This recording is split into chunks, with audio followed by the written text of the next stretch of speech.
네, 안녕하세요. 금말입니다. 여러분, 아파트 한 채는 최소한 있어야 된다라고 생각하는 게 요즘 사회의 흔한 인식인데요. 아파트 한 채도 없으면 결혼도 하기 쉽지 않다. 이렇게 생각하시는 분도 많으실 것 같아요. 약간 숙제처럼 느껴지는 것도 있죠. 맞아요. 내 집장만. 내 집장만. 네, 너무 부담스러워요. 네. 그래서 이게 어떻게 보면은 인생의 약간 숙제같이 느껴지시는 분도 많으실 것 같은데요.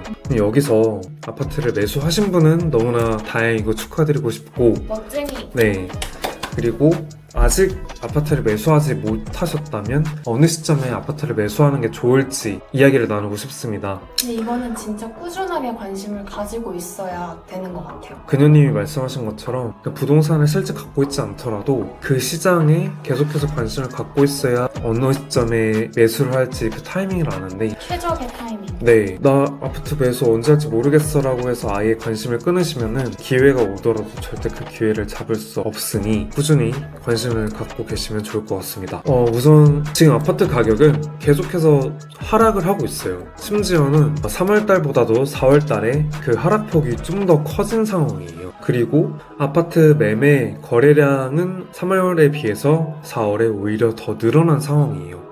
이걸 봤을 때 저희가 생각할 수 있는 게 아파트 가격이 떨어질 때를 기다렸다가 떨어진 상황에서 매수하고자 하는 사람들이 되게 많다는 걸 저희가 알 수 있어요. 아파트 가격이 떨어지면은 무조건 사야겠다라는 수요층은 항상 존재를 하고 있는 것 같긴 해요. 근데 여기서 한 가지 말씀드리고 싶은 게 부동산 양극화가 계속 심화가 되고 있다는 거는 구독자분들께서도 아시고 계실 것 같아요. 지역별로 수요층도 다르고 사람들의 소득차도 많이 벌어지고 있기 때문인데요. 실제로 지역을 비하하는 건 아니지만 서울의 북부 지역 노도강 같은 경우에는 최고점 대비 40~50%까지 가격이 하락을 했다가 아직까지도 가격이 거의 회복이 안 되어 있는 상황이에요, 상대적으로. 근데 반대로 서울의 메인 지역인 반포 같은 경우에는 최고점 대비 20~30%까지 가격이 빠졌다가 지금은 거의 다 회복을 한 상황이거든요. 이것만 보더라도 부동산의 양극화가 계속해서 심화가 되고 있다라는 거를 저희가 알 수 있고, 그리고 또 하나 알 수 있는 게 반포 같은 경우에 아시다시피 아파트 가격이 진짜 비싸요. 원벨리도 예전에 임장 갔었잖아요. 네. 그때도 아셨겠지만 평당 1억이 뭐예요. 25평도 30억이 넘어가는 시세였었는데 이렇게 비싼 가격을 주고라도 사람들이 계속해서 꾸준히 사고 있다는 것을 지금 상황에서 볼 수 있잖아요. 실제로 부자들이 상당히 많고 수요층은 전제해 있다라는 것도 저희가 좀 추가로 알 필요가 있습니다. 그럼 아파트 가격은 앞으로 어떻게 진행이 될까요? 이제 좀 오를 때가 되지 않았을까요? 많이 하락을 했으니까. 네. 네, 실제로 부동산을 긍정적으로 보시는 분들 같은 경우에는 2025년, 26년에는 서울 아파트 값이 많이 올라갈 것이다 라고 예측을 하시는데요. 그 이유로는 신축 공급이 현저하게 줄어들기 때문에, 공급이 줄어들기 때문에 수요 공급 법칙에 의해서 아파트 가격은 올라갈 수밖에 없을 것이다 라고 많이 예측을 하시는데요. 실제로 저희가 23년에 인허가 착공 물량이 급격하게 감소를 했었어요. 근데 이 효과가 보통 3년 이후에 나타나거든요. 26년에 여파가 많이 미칠 것 같아요. 대신에 저희가 여기서 추가로 좀 확인을 해야 될 게 있는데요. 다음 표를 보시면 알겠지만 서울 기간별 수요 입주 물량인데요. 2001년부터 2008년까지는 저희가 부동산 상승기였어요. 근데 이 시기에 신축 물량은 보시다시피 1년에 8.9만 호, 9.1만 호, 6.4만 호 이렇게 상대적으로 물량이 되게 많았었거든요. 그럼에도 불구하고 가격이 계속해서 상승을 했던 시기였습니다. 그리고 2008년부터 2014년까지는 오히려 신축 물량이 줄어들었어요. 3.3만 호, 4.1만 호 이런 식으로 상대적으로 신축 물량은 줄어들었는데 아파트 가격은 하락 또는 보합이었어요. 그래서 단순히 공급만으로는 아파트 가격을 설명할 수 없다라는 사실을 저희가 알 수 있어요.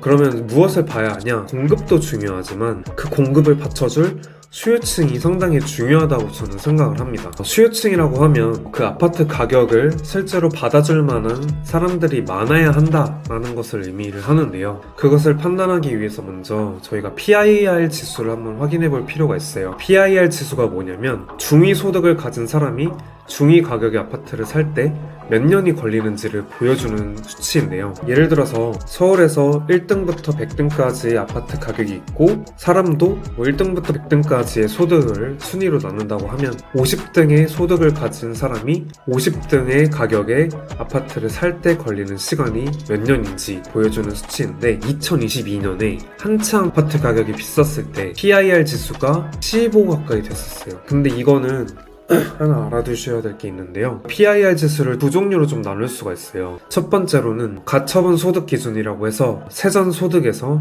소득세랑 4대 보험을 낸 이후의 소득을 PIR 지수로 나타낼 수 있고요. 두 번째로는 세전 소득 기준으로 PIR 지수를 나타낼 수가 있어요. 표에 보시는 PIR 지수는 세전 소득 기준이고 이게 15포인트라고 하는 거는 가처분 소득 기준으로는 거의 27포인트 정도 될 거예요. 결국 한 푼도 모으지 않고 세금 다 뗀 소득세랑 이런 거 다 떼고 나서 27년을 모아야 중위 가격에 있는 아파트를 살 수가 있다는 거죠. 반포에 있는 아파트를 사는데 27년이 걸리는 게 아니라 서울 지역에 있는 중위 가격의 아파트를 사는 데까지 27년이 걸린다는 거예요. 사실 한 푼도 안 쓰고 27년이기 때문에 보통 생활비로 쓰잖아요.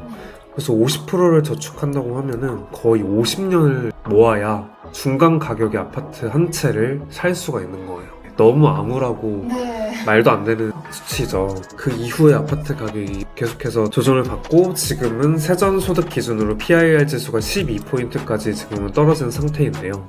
그래도 좀 높은 수치이긴 하죠. 여기서 제가 말씀드리고 싶은 거는 그 아파트 가격을 받쳐줄 만한 수요층이 상당히 중요하다. 그리고 그 수요층을 판단할 수 있는 기준은 소득이다 라는 거를 좀 말씀드리고 싶었어요. 근데 실제로 2022년에는 이렇게 비싼 아파트를 어떻게 사람들이 많이 살 수 있었을까요? 저금리.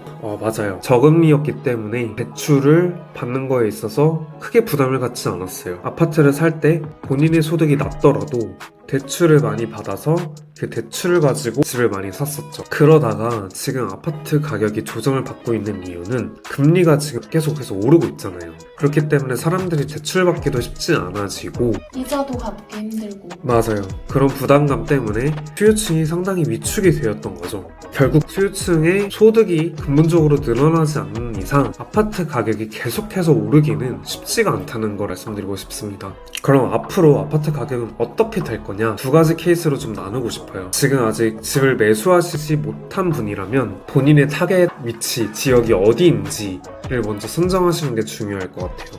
내가 만약 반포나 압구정처럼 진짜 비싼 아파트도 살 수 있는 소득이다 또는 그만한 많은 현금이나 자산을 보유하고 있다 라고 하시는 분들은 앞으로 부동산 양극화가 심해질 거라고 저는 생각하기 때문에 지금도 어떻게 보면 좋은 매수 타이밍이라고 생각합니다. 물론 강남 지역이라고 해서 무조건 불패인 건 아니에요. 금융위기 때도 그랬고 IMF 때도 그랬고 강남 아파트도 거의 40% 50%까지 가격이 빠지기도 했었거든요. 그래서 강남 아파트는 불패다 라고 말씀드리고 싶진 않지만 하이엔드 지역에서의 수요층은 앞으로도 계속해서 유지가 될 거라고 저는 생각을 해요. 두 번째로 그런 메인 지역에 살 수 있는 현금이나 소득은 좀 부족하신 분들이라고 하시면 그러니까 서울의 중상위 이하의 아파트를 지금 타겟으로 잡고 계신 분들이라면 아파트 가격이 다시 상승 흐름을 타기 시작한 초입에 매수하시길 저는 좀 추천을 드립니다. 아파트 가격은 한번 흐름이 정해지면